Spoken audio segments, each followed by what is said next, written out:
अक्लमंद हंस। अक्लमंद हंस एक बहुत बड़ा विशाल पेड़ था। उस पर बीसियों हंस रहते थे।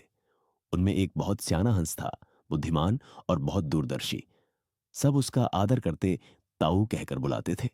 एक दिन उसने एक नन्ही सी बेल को पेड़ के तने पर बहुत नीचे लिपटते पाया। ताऊ ने दूसरे हंसों को बुलाकर कहा, देखो, इस बेल को नष्ट कर दो।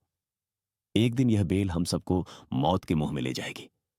एक युवा हंस हंसते हुए बोला, ताऊ, यह छोटी सी बेल हमें कैसे मौत के मुंह में ले जाएगी? सियाने हंस ने समझाया, आज ये तुम्हें छोटी सी लग रही है, धीरे धीरे ये पेड़ के सारे तने को लपेटा मारकर ऊपर तक आएगी। फिर बेल का तना मोटा होने लगेगा और पेड़ से चिपक जाएगा। तब नीचे से ऊपर तक पेड़ पर चढ़ने के लिए सीढ़ी बन जाएगी। कोई भी शिकारी सीढ़ी के सहारे चढ़कर हम तक पहुंच जाएगा और हम मारे जाएंगे। दूसरे हंस को यकीन न आया, एक छोटी सी बेल कैसे सीढ़ी बनेगी? तीसरा हंस बोला, ताऊ, तू तो एक छोटी सी बेल को खींचकर ज्यादा ही लंबा कर रहा है। एक हंस बड़बड़ाया, ये ताऊ अपनी अक्ल का रौब डालने के लिए अंट शंट कहानी बना रहा है। इस प्रकार किसी दूसरे हंस ने ताऊ की बात को गंभीरता से नहीं लिया। इतनी दूर तक देख पाने की उनमें अक्ल कहां थी। समय बीतता रहा। बेल लिपटते लिपटाटे ऊपर शाखों तक पहुंच गई। बेल का तना मोटा होना शुरू हुआ और सचमुच ही पेड़ के तने पर सीढ़ी बन गई, जिस पर आसानी से चढ़ा जा सकता था। सबको ताऊ की बात की सच्चाई सामने नजर आने लगी, पर अब कुछ नहीं किया जा सकता था, क्योंकि बेल इतनी मजबूत हो गई थी कि उसे नष्ट करना हंसों के बस की बात नहीं थी।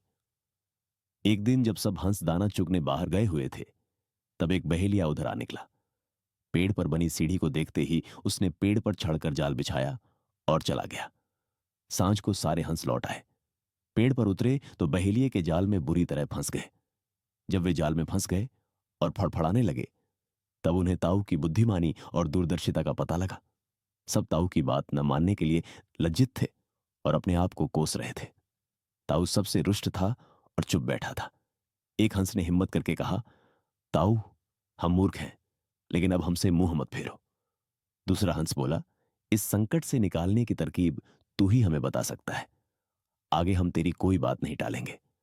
सभी हंसों ने हामी भरी। तब ताऊ ने उन्हें बताया, मेरी बात ध्यान से सुनो। सुबह जब बहेलिया आएगा, तब मुर्दा होने का नाटक करना। बहेलिया तुम्हें मुर्दा समझकर जाल से निकालकर जमीन पर रखता जाएगा। वहां भी मरे समान पड़े रहना। जैसे ही वह अंतिम हंस को नीचे रखेगा, मैं सीटी बजाऊंगा। मेरी सीटी सुनते ही सब उड़ जाना। सुबह बहेलिया आया। हंसों ने वैसा ही किया जैसा ताऊ ने समझाया था। सचमुच बहेलिया हंसों को मुर्दा समझकर जमीन पर पटकता गया। सीटी की आवाज के साथ ही सारे हंस उड़ गए। बहेलिया अवाक होकर देखता रह गया। सीखा, बुद्धिमानों की सलाह गंभीरता से लेनी चाहिए।